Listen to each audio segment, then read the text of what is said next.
No matter what time of year it is, for parents, their children's safety is top of mind, and maybe even more so during the summer because there's so many outdoor activities and water sports.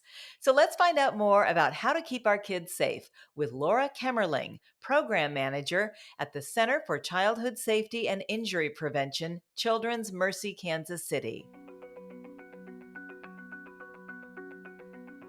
Welcome to the Parentish Podcast, where experts at Children's Mercy Kansas City talk about the little everyday things parents experience with their babies, teens, and in-betweens.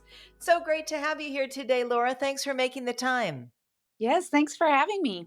Well, let's just start with what are some of the top safety concerns you see in the summer months? Yes, working at a children's hospital, we definitely are very busy during the summer months, pretty much from May to August. We see a lot of injuries related to trauma, such as falls, burns, water injuries, or drowning, near drownings. Those are really, really scary. Motor vehicle collisions, those tend to always kind of be a problem year round, but we do see a lot of them in the summertime. I will say poison safety is a concern, especially nowadays. There seems to be different chemicals and toxins laying around garages and kind of out in the yard. And so little kids playing can sometimes get a hold of those very much unintentionally. So, yeah, once they're out and about and very active, we do worry about injuries related to all of those mechanisms. So, when it comes to parents, what are some safety concerns that they may not think about and that they should know about? I'm glad you asked that question, Maggie, because we see a lot of injuries that are just 100% preventable. And honestly, they're quite tragic. It's hard for the child, it's hard for parents, it's hard for everybody appropriately. One thing I really want to bring to parents' attention is the danger around lawnmowers. I think that as a loud, nauseous machine that is very, very commonly heard and seen in the summer months. It is a little bit benign for some families to have children outside playing while the lawn is being mowed. I know that even my own family, my parents would have the grandchildren ride on the riding lawnmower with them, of course, with the blade up. But, the children think it's fun. So I just really want to caution families against having that activity. We really do want the children to be appropriately apprehensive around lawnmowers. So teaching them that it's perfectly okay to approach it and try to flag down somebody's attention, that can be really dangerous. And I think parents often underestimate the risk of projectiles coming out from underneath a lawnmower while an innocent bystander is near. So we really want to promote being safe around lawnmowers and, if at all possible, just keep kids a safe distance or just not even out in the yard when the lawnmower is being utilized. That's a good idea. And a lot of parents are going to the pool or the beach with their kids to beat the heat. So, what are some tips to make sure they're safe while swimming? So, the message around safety with water is multifactorial. We really want to promote multiple layers of protection. One of the very most important things that parents can do is have what we call a water watcher. So, in this day and age, it is so easy to be distracted by phones. If you're in a social situation and there's lots of people around, sometimes it's assumed that somebody else is watching the water. Oftentimes, at community pools or neighborhood pools, there's not a lifeguard on duty. So being just very diligent to watch the water and make sure that whoever is watching the water is really being steered away from any kind of distraction. And that includes being under the influence of alcohol. So I think that's the most important message. Secondly, making sure that there are four-sided fences around a pool when that's nearby. Oftentimes, families use the home as the fourth side in addition to a three-sided fence. But we do know that keeping a fence on all four sides around the pool really limits the risk of small kids toddling into that area. Some families promote having an alarm on a back door if they don't have a four-sided fence, so that if the door opens, it brings attention to the people in the house that the back door is being opened. Of course, teaching children how to swim is a great safeguard. Using U.S. Coast Guard approved life jackets is another fun safeguard that we really promote. And then, of course, knowing how to initiate and perform CPR in a timely manner can really help save a life. So, long answer, but yes, lots of layers of protection there with water safety. Yeah, but a crucial answer and a lot of good information there. Thank you. The watcher part reminds me of like a designated driver, only you're watching the pool or the ocean. Because the ocean to me is a scary one. When my son was little, it just can happen so fast. Even if a lifeguard's there, they're watching a lot of people. So you're right to have someone designated who that's all they're doing and they're not on their phone. So yeah, good ideas there. So, what about bike rides and family walks? They're common this time of year. Can you touch on helmet and pedestrian safety? I would love to. This seems like a very benign activity, very safe, very casual. But really, we have learned that there are a lot of dangers when people don't just use the very basic recommendations, such as crossing a street where there's not a crosswalk or darting between cars, crossing the street. That can be very dangerous. Again, with the distraction, I know that even I'm very guilty of staring at my phone while I walk. But when entering a street, making sure that you're not staring at your phone is really important. Obeying the traffic signs that say when to walk and when not to walk. Of course, little kids, having a hand on the child is always important.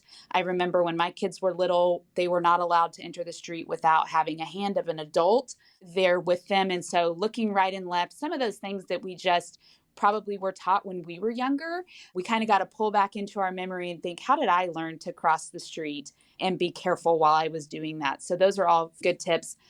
As far as bicycle safety, that's such a important one. Also, we do see a lot of injuries related to bicycle accidents, and not necessarily people on bicycles that are cycling, but sometimes being hit by a vehicle when you're on a bike. So again, you can't always control what other people are doing, but just being very diligent to wear your helmet, wear it properly, be seen. Again, avoid distractions such as AirPods or headphones if you can. Avoid that while you're riding so that you can just kind of keep your head on a swivel and be aware. So, all of those are really important. I do encourage parents to model safe behavior wearing the helmet. Kids are watching. And when mom and dad say, we're just going down the street, it's no big deal, or they put it on their head and they don't secure it. Those little subtle actions really model to the child. So I just want parents to really feel empowered to make a good impression, leave a good impression on kiddos. And also, Laura, it might sound nerdy, but when my son was little, again, I always had him wear the right footwear on bikes, for instance, because if you're wearing flip flops and you fall, it's not going to be good, or you step on rocks or something. I mean, the proper footwear is important, even if you are a kid. Absolutely. And if you are a teenager who is mowing the yard, back to what we were talking about previously, if you are mowing the yard, please wear proper footwear. Flip flops are not acceptable. Being barefoot is not acceptable because we do see a lot of extremity injuries related to not having proper footwear on. And so you're absolutely right. Laura, around 4th of July, of course, there are fireworks, and that makes parents very nervous for good reason. How in the world can we make sure our kids are safe with fireworks in the mix? Yes, that is a great consideration because fireworks are really fun and they're very entertaining, but they can also pose a risk, especially for small children. So I want parents to know that sometimes sparklers can get as hot as 1200 degrees Fahrenheit, which can create a very significant burn. I also tell parents just a lot of supervision, making sure that kids do not light fireworks while holding them in their hand. Setting them on a nice concrete surface that will not catch on fire is a good recommendation. Keeping a hose nearby so you could spray water on a firework or a fire is always great. When my kids were little, they were not allowed to light fireworks without sunglasses or safety goggles in place. So just having protective eyewear is very important. I do recommend that kids not walk around with lit punk sticks because we do see an increase in eye injuries and just very unintentional type burns related to those being sort of waved around. One last one that I want to mention is not approaching fireworks that do not go off. So, what we would call a dud. We want kiddos to not investigate that if the firework does not light. We really want the parent to be the one to walk up and try to determine why that firework didn't work. Just as an aside, I can't tell you how many times I've been at a 4th of July event and seen kids in flip flops or barefoot step on a sparkler. So again, with the footwear, I hate to keep bringing it up, but even Crocs would be better. And it's probably not realistic, but seriously, when you step on a sparkler, look out. Yeah. And forgive me, I should have said proper earwear if you're nearby a firework event. Just even the little rubber things can help protect ears. Headphones work, AirPods work. My favorite is to go to a free firework display because you're at a safe distance. It's much more affordable and it's very entertaining.